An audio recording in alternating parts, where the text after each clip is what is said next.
All right, Great. go. Go, okay. And we have to be serious. Serious. That's right. We have Mr. Leon Crowe, Mr. Gary Geswein, Mr. John Frischie, and I am Dale Butcher.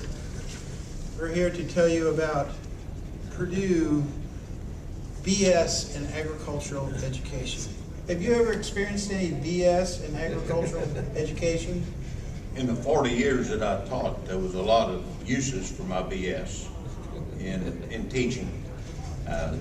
Graduated from Purdue in '65 with a BS degree, and it has served me well. Very good. How about you? I was Mr. geared for Geswein? 55 minutes. When they went to 52, it was always 3 minutes too late. You know, it was going Okay. when they went to those schedules, and they taught me that in 1969 is when I graduated from Purdue. You and, did? Yeah, 69. I was the first Or were you 5-year just, student. were you just before asked to popular. leave, or did you really graduate? No, I really graduated. There was some. And Dale, when did you get your gift certificate? My gift certificate, actually, the only reason I have any kind of a certificate from Purdue is because my mother and father both worked for the university. Oh, here we go. Oh, So Now we know the they whole story. falsified my records completely, okay? And this gentleman, Yes, I was fortunate to graduate from Purdue with my BS in 1969. There you go. Mr. Good. Geswein and I were in the slow class. He was in remedial agriculture education, and it took him 5 5 years. years, yes. John was 4.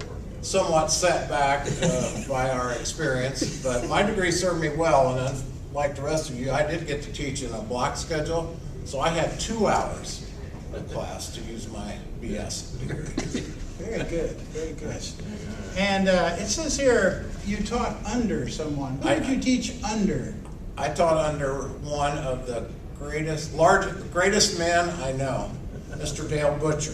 Aha! And I was The fortunate truth finally comes out, folks, right there. that Mr. Butcher gave me great inspiration to continue in my career as an ag teacher. He was an excellent mentor at Benton Central. The other shoe will soon drop here, folks. And it was such an exciting experience that after 1969, Mr. Butcher and I reunited Right. in about 2007 for an encore performance to fill in a maternity Oh, leave. that's right. Yeah, that's right. I do want you to know it took both of us to fill in for the teacher who was absent, but we managed to do that. Yes. And how did agricultural education prepare you for life, Gary? For life, that's Yes, a strong word for for life, life. yes. It's Prepared you, I know. it's called flexibility, developed a lot of calluses. And Nelson Lewis helped me out with that, by the way. I student Yes. taught under Nelson Lewis. Yeah. And worked out for John Cougar Millikamp was probably in the school the same time I was.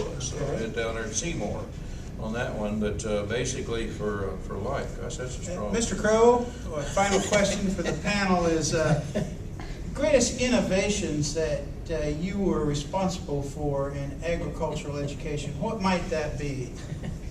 Well, as far as innovation, I don't know. I got one or two.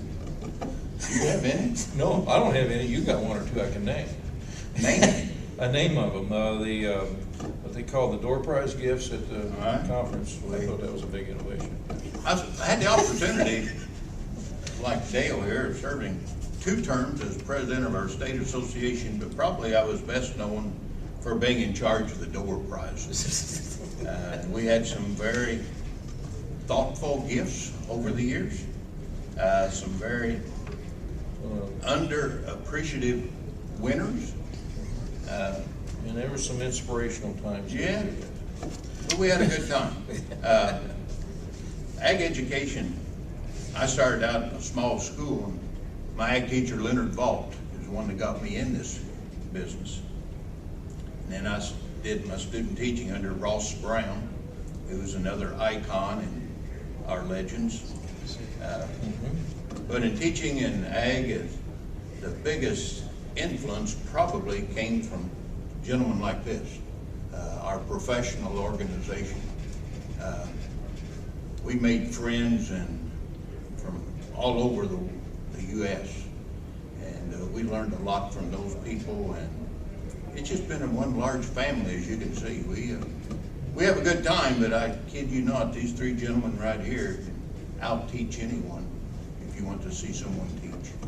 Yep, we knew each other well. We had a lot of responsibility we felt to our profession because when you did something, you realized that some of your fellow teachers were there witnessing what you did, and so you always tried to do things the right way and to the best of your ability.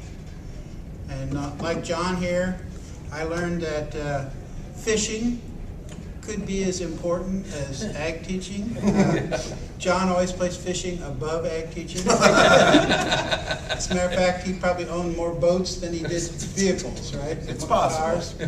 But if it weren't for the fishing, John wouldn't have been a great ag teacher as he was and is. I think having something other than ag teaching, which would take your mind a little bit off the job and be able to relax, is extremely important. So John actually, got me into doing a little fishing more than I had been, and I really enjoyed some of that. We found some nice ponds and caught some nice fish together, and it was really a great experience. And he was my student teacher, and I probably learned as much from him as I did, Purdue, but any of my Purdue professors. So I think, a person has to be able to recognize, qualities in a good teacher and understand that and appreciate it. And I would want to mention Bob Myers. I started in a one-room school in southern Indiana with a coal stove and outdoor restrooms in the first grade. And I managed to graduate from that. I moved to a public school with 19 students in my class. And then as a sophomore, I got to go to a school that actually had an ag program. And Mr. Myers was very significant in my career and my interest in being a teacher. Much of my experience carries on today. I'll give one quick example is he used to make me take pictures Yes. of FFA events. And I had to go to the front of the room so the picture was good. And so today photography is one of my hobbies, so that works well with my fishing. But again, a lot of camaraderie, a lot of fellowship. Gary and I spent a summer before we graduated, we got to practice as interns. Yes. Much like doctors in word, none like doctors in the actions. Would you say, Gary? No, it was not like, it wasn't quite that precise. No. So, and I was under Mr. Myers at that time, and he referred to Mr. Robert Myers on the summer. And that was similar experiences with the photography and the detail work and the hard work that came out of that too was important. And my ag teacher was Gerald McAfee, and that's how I got involved was my ag teacher. So. But him and Mr. Myers were good friends, by the way. They graduated about the same time at Purdue, and they used to kind of hang out together at conventions and So stuff. I think you can see the overall connection between generations in teaching. Everybody here goes back to somebody who influenced them a lot to become a teacher. And then once you became a teacher, you met good friends, like you notice that we know a lot about each other, shared a lot of experiences over our lifetime as teachers, and that also helps you to become a better teacher and have a better sense of why you're doing what you're doing and giving it the importance it really needs to have.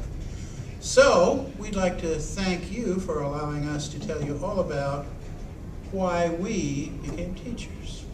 Thank you.